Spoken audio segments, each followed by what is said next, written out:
SSC 26 দেখো, SSC 26 এই মুহূর্তে আজকে আমাদের ঈদের পরে দেখো, আজকে আমাদের তারিখ হচ্ছে 23/3/2026। তোমাদের এসএসসি পরীক্ষা শুরু হবে 21/4/2026। তাহলে আমরা দেখতে পাচ্ছি যে আর মাত্র 1 মাস সময় আমাদের হাতে নেই।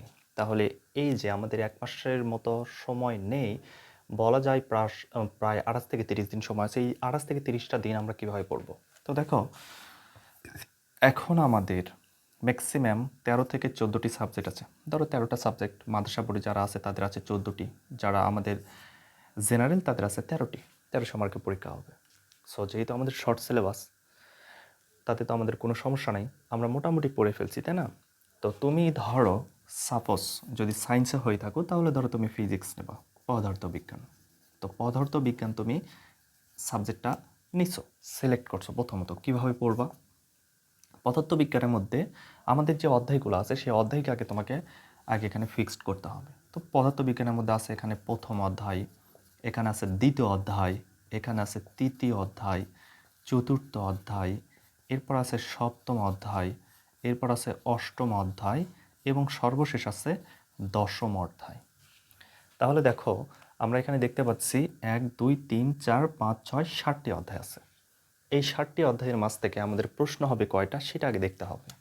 তাহলে দেখো, আমাদের সিকিউ মানে সৃজনশীল আসবে 4টি, মানে আসবে অনেকগুলো প্রশ্ন, এখানে 7টার মতো প্রশ্ন থাকবে, বাট লিখতে হবে আমাদের 4টি। তাহলে 4 × 10 = হচ্ছে 40 মার্ক। তাহলে সৃজনশীল থেকে 40 মার্ক। এরপরে তোমার আছে এমসিকিউ, এমসিকিউ থাকবে 25টি। তাহলে প্রতিটা এমসিকিউর জন্য 1 মার্ক করে, টোটাল 25 মার্ক। এরপরে আসছে আমাদের এসকিউ মানে শর্ট কোশ্চেন আছে, এখানে তোমার 10টি বা 5টির মধ্যে থাকবে, 10 মার্ক থাকবে আর কি। সো আমি এখানে ধরে নিলাম এভাবে, এখানে হচ্ছে 10 মার্ক।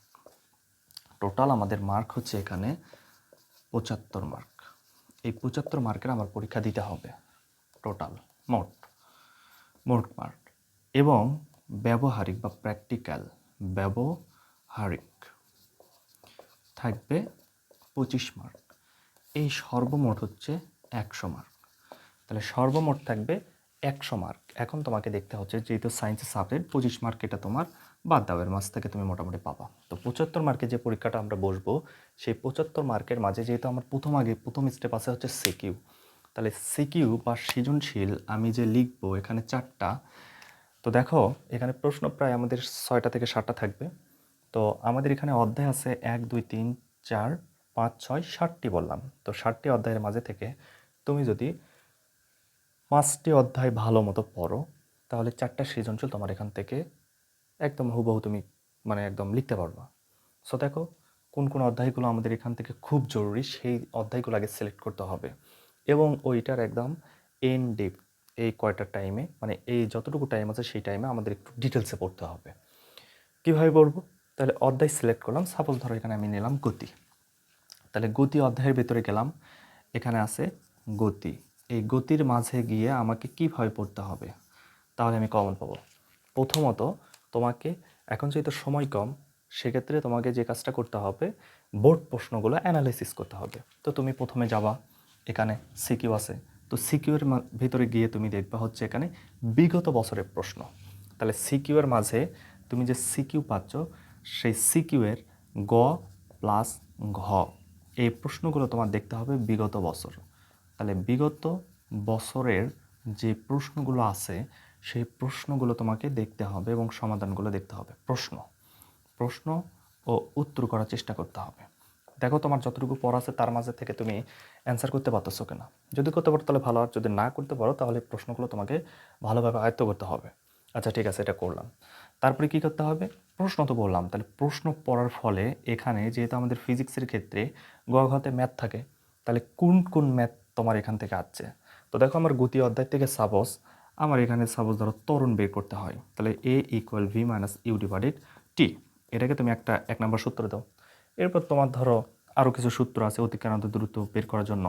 তোমার এই যে S = UT + ½ A T²। এই সূত্র থেকে প্রশ্ন আছে।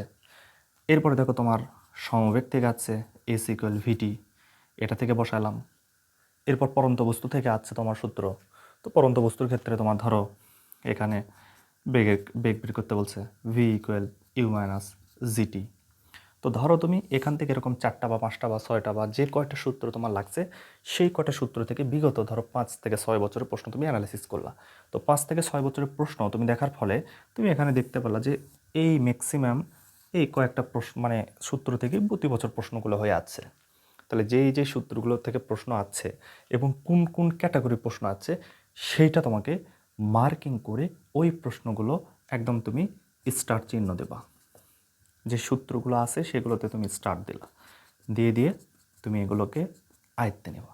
তাহলেই তোমার কি হবে, তুমি অল্প পড়ে ভালো রেজাল্ট করতে পারবা। এটা গেল তোমার সিকিউ এর জন্য। তাহলে এমসিকিউ কীভাবে কমন পাবো? MCQ same pattern. তুমি যাবা এমসিকিউ যেগুলো আছে সেই এমসিকিউগুলো তুমি দেখবা, দেখার ফলে দেখবা যে এই এমসিকিউগুলো বইয়ের কোন জায়গা থেকে আসতেছে, সেই জায়গা থেকে চাইতে হবে, তোমাকে পড়তে হবে।